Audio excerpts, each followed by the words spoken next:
asiento. Bajen las luces, que vengo a traerles la segunda parte de Sally y la Ouija.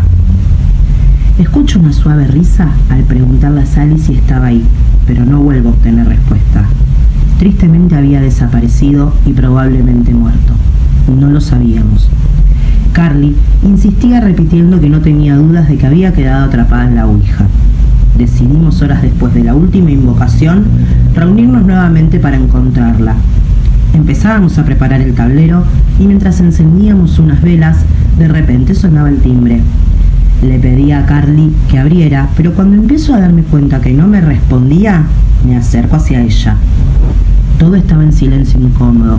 Y sí, era ella, Sally, sin emitir palabra. Sin perder más tiempo y llenas de dudas, no nos tomamos mucho más en preguntarle qué había pasado.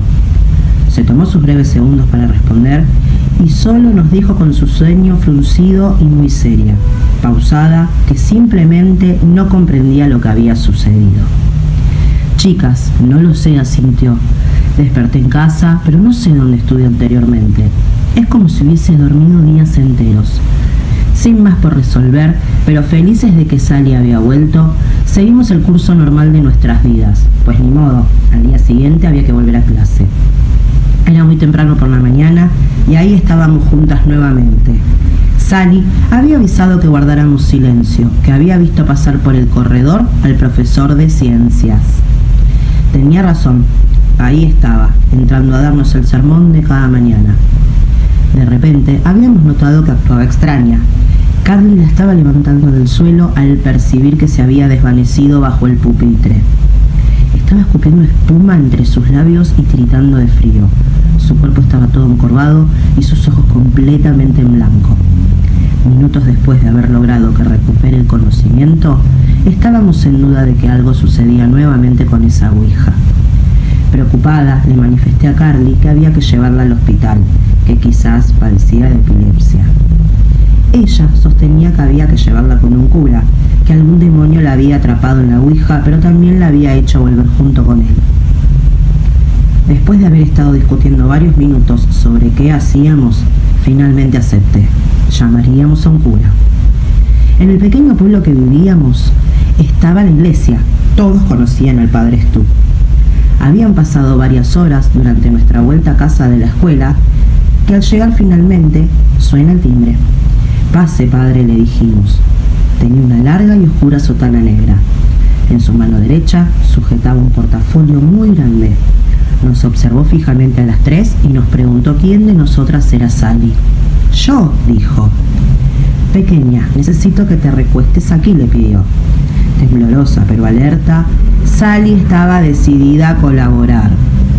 El padre Stu nos pedía que guardáramos silencio, que solo necesitaba que no emitiéramos sonido para poder rezar unas palabras. Y sí, claramente eso hacían los curas desde siempre. Mientras lo observábamos, no nos dimos cuenta en qué momento había sacado de su portafolio un crucifijo. Lo apoyó sobre su frente, en su pecho, y dándole un pequeño beso, iniciaba sus palabras. Fue entonces cuando Sally estaba en pleno shock, con sus ojos hacia atrás, completamente en blanco. Solo había visto la cruz y todo su cuerpo estaba temblando. Mi cabeza repetía que no podía ser más que esa horrible enfermedad que había mencionado anteriormente. Las luces habían comenzado a apagarse, las cortinas a sacudirse y Sally repetía palabras con una grave voz. No podíamos comprender lo que decía, pero claramente no era nuestro idioma. El padre Stu tenía sus ojos en blanco al igual que Sally. Su cuerpo también estaba aturdido, sacudiéndose de un lado a otro. Y mi gato corría despavorido por toda la casa. De repente, descubría que quien no estaba entre nosotros era Carly. Mirando para todos lados, sin poder verla, fue entonces cuando sentí que me tocaban por encima del hombro. Giré mi cuello lentamente. Lo sabía. Sabía que al voltear, Carly estaría en trance también. Y así fue. Sus ojos estaban en blanco y temblaban igual que el padre Stu. ¿Qué podía hacer? Mi casa se había convertido en un caos. Todos merodeaban poseídos por el living. Entré en llanto. Escondida debajo de la mesa, no tenía más opciones que rezar. No sabía cómo hacerlo, si no era religiosa. Fue entonces cuando escuché una dulce voz que me susurraba que lo hiciera. Me repetía que tenía que acabar con ellos. Mis ojos estaban en blanco. No tenía más remedio. Sin más, fue entonces cuando tomé un cuchillo y asesiné a mis amigas.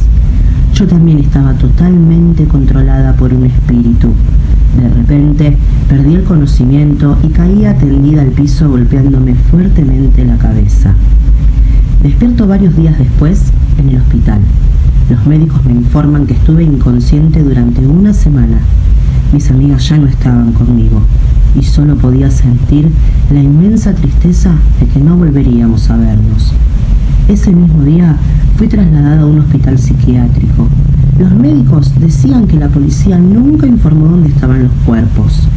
Nadie supo más nada del padre Stu ni qué le había sucedido ese día. Las enfermeras del hospital murmuran que Sally seguramente padecía epilepsia, que nos sugestionamos por demás. Las oigo hablar mientras cambian mis sábanas en mi habitación blanca y fría. Comienza a oscurecer y leves risas susurran en mi oído. Claramente eran Carly y Sally. Habían vuelto a atormentarme por lo que les había hecho. Estaríamos nuevamente juntas para siempre. Sonrío irónicamente, con mis ojos completamente en blanco. Fue así como quedaríamos todos en esa habitación. Carly, Sally, el espíritu de la Ouija y yo.